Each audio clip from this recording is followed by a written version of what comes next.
Hi, kiddo.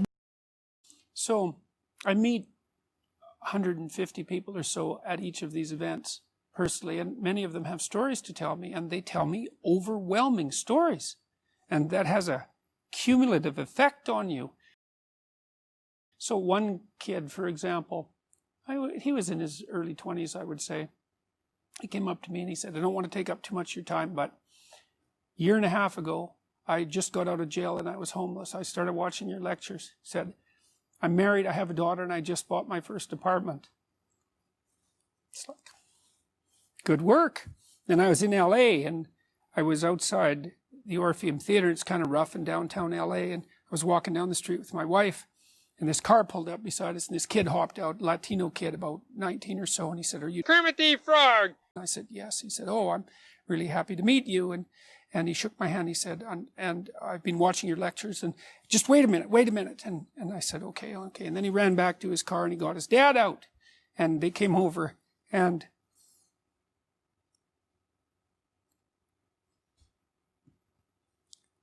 they had their arms around each other, and they were just smiling away, you know, like with a real Duchenne smile, a real smile. And he said, I've been watching your lectures, and I've really been working on putting my relationship with my father together, and it's really worked. And so I thought, well, that's a lovely thing to have happen when you're walking through a rough neighborhood, is that some kid jumps out of his car and comes rushing over and tells you how much better his life is because he's been working hard on the basis of your recommendation to fix his relationship with his father. And people are telling me stories like this all the time. And the thing that's sad about it, I think, and this is what makes me emotional, is not only that this is so good and good at a level that transcends politics, absolutely, but that people require so little encouragement. You know, there's so many people I see in my lectures, and I have a very diverse range of people who come to my lectures. They're starving for encouragement, and they don't need much.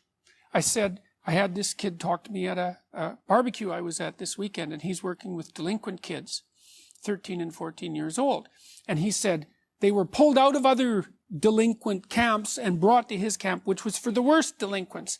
And he started talking to them about my lectures. And so they've been watching him, and now they have a little fan club that's based around my lectures, and they're doing things like talking to each other about making their beds and cleaning up their rooms. It's like, it's unbelievable how little genuine encouragement many people need, and how they had none. No one ever said to them, and meant it, it's not okay for you to be a weak loser. It's not okay. And the reason it's not okay is because you could be way more than that. And it's a crime, an ethical crime, for you to allow all that necessary potential to go to waste. It hurts you, it hurts your family, it hurts the world. Really, really, it does. And people think, oh, okay, I get it. And they do get it, because they know at some level. And the other thing people tell me, you know, they say, well, I've been paying attention to your lectures, developing a vision for my life, trying to tell the truth, trying to adopt more responsibility, and things are way better. But the other story is, you've been able to help me put into words things I always knew to be true, but didn't know how to say, which is a good role for an intellectual to play. And so, well, so that's why this all makes me emotional. It's so good. You know, and so much of this has been covered as if it's political. It's not political, what I'm doing. It's not political. It's something that politics is nested inside. Politics is nested inside the healthy sovereignty of the individual. Now, I'm working to buttress and sustain the healthy sovereignty of the individual, the great idea of the West. So